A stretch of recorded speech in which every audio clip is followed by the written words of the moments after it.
Welcome back.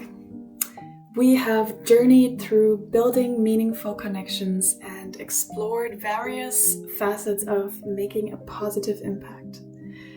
And today we arrive at the final and perhaps most crucial virtue in this section, and that is wisdom. We have discussed courage, compassion, and love, and they're all essential forces for good. But it's really wisdom that guides these forces, ensuring they're channeled effectively and create a truly positive change. Wisdom is not only about knowledge or intelligence, even though that definitely does play a part, but it's something deeper. It's more of a profound understanding of life and of human nature and the interconnectedness of everything, really. It's the ability to discern truth from falsehood and from lies, and to make sound judgments and to understand the long-term consequences of our actions. It's about applying our knowledge and experience with discernment and insight, and allowing us to make choices that not only feel good in the moment, but also contribute to lasting positive change in our own lives and the lives around us. Now, why wisdom is so important for making a positive impact is because without wisdom, our good intentions can sometimes just lead to unintended negative consequences, and they can just be that, good intentions. We might act from a place of compassion, but without wisdom, our actions might actually cause harm. So wisdom allows us to see the bigger picture and to consider all the angles and to make choices that really truly benefit others and contribute to the greater good. I've learned that wisdom isn't something that just comes automatically with age or with experience, but that reflection and learning from mistakes is so important. Somebody can be very old and not very wise. On the other hand, someone can be very young and have gained by their own choices a lot of wisdom in their short lives. It's very interesting. And it's really something that we must actively seek and cultivate, and it's very much worth it. It requires self-reflection and a willingness to learn from our mistakes. And I know I have actually gained often the most wisdom from failure, which is funny because we can be afraid of failure. We don't really want to fail. It's not fun. But times when I tried something new and have failed, and then actually took some time to reflect and think about what happened and what went wrong and how I can learn from it, those have often turned out to be the biggest lessons in wisdom for me. So don't be afraid of failure, as long as you reflect on it and don't do the same mistakes again and again. One character that really stands out to me who embodies a quiet, practical wisdom is Caroline Ingalls, again from the book The Little House on the Prairie.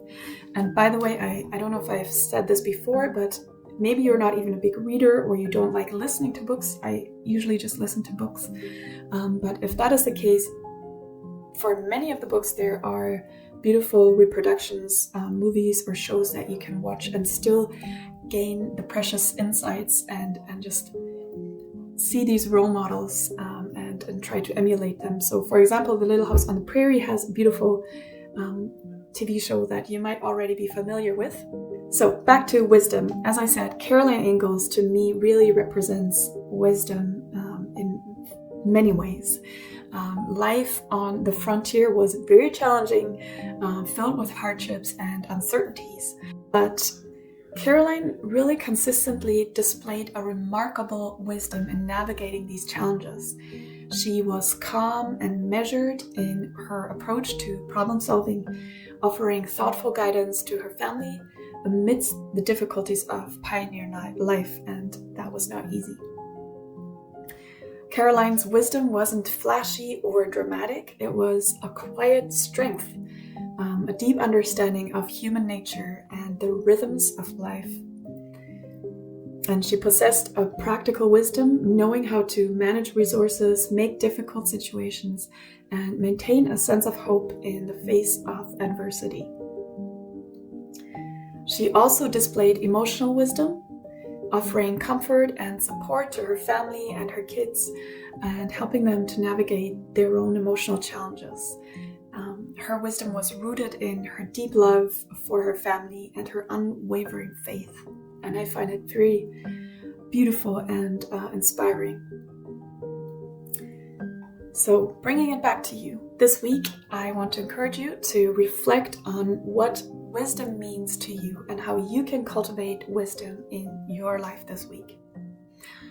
Perhaps it's about taking time for quiet reflection. Like I said earlier, reflection is so important for us to learn from our mistakes and learn from life in general.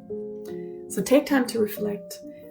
Seek out mentors or just wise counsel from people that you trust and look up to. Or simply make a conscious effort to learn from your experiences. Or it might be as simple as pausing before reacting, taking time to consider all sides of a situation and really asking yourself, what are the long-term consequences of my actions? And as always, your workbook should give you more food for thought to take this deeper if you wish.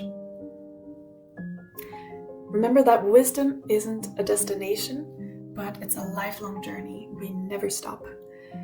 It's about constantly learning, growing, and seeking to understand the world around us, but it's an essential virtue for making a positive impact. It's what allows us to channel our compassion, our love, and our courage in ways that truly make a difference. And again, just like Caroline Ingalls, we all, you and I, have the potential to cultivate and to grow in this wisdom. Let's strive to live with wisdom and discernment. This concludes our exploration of the 10 virtues that contribute to a fulfilled life, and I really hope that you have enjoyed this journey. Thank you for joining me.